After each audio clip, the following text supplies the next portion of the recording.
சுயாட்சி தொடர்பாக ஒரு கமிட்டி உச்சநீதிமன்ற தலைமை நீதிபதி அமைச்சிருக்காங்க. இது பாரதிய ஜனதா எப்படி மேடம் பாக்குறது? மத்தியில் நீங்க இருக்கீங்க. மாநில அரசினுடைய அதிகாரங்கள் என்பது அரசியலமைப்பு சட்டத்தில் வகுக்கப்பட்டது, வரையறுக்கப்பட்டது. அப்படி இருக்கின்ற பொழுது இவர்கள் கூறுகின்ற பல்வேறு விஷயங்களை பற்றி தெளிவாக விரிவாக விவாதம் இங்கேயே நடத்தப்பட்டிருந்தாலும் கூட இங்கு அமைச்சர் பொன்முடியினுடைய பேச்சு, சிட்டிங் அமைச்சர்களோட வீடுகள்ல ரெய்டு, இந்த மாதிரி விஷயங்களை திசை திருப்புவதற்காக இவர்களுடைய வழக்கமான ஒரு சுயாட்சி அப்படிங்கிற விஷயத்தை திருப்பி எடுத்துட்டு வராங்க.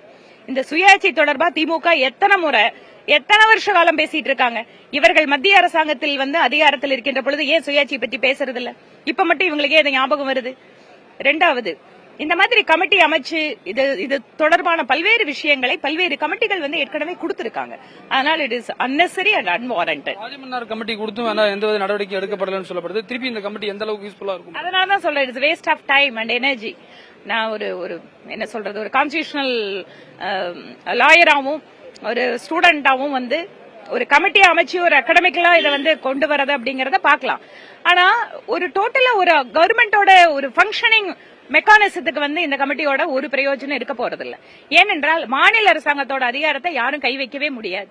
பொன்முடி இன்றைக்கு அமைச்சர் சட்டமன்றத்துக்கு வரவில்லை. நீங்க கொடுத்த தீர்மானம் எந்த நிலையில் இருக்கு? சபாநாயகர் கேட்டீங்களா? சபாநாயகர் கிட்ட கொடுத்திருக்கேன், காலையில பேசியிருக்கேன். கவனஈர்ப்பு தீர்மானம் கொண்டு வரணும், விவாதிக்கணும் அப்படிங்கிற விஷயத்த சொல்லி இருக்கோம்.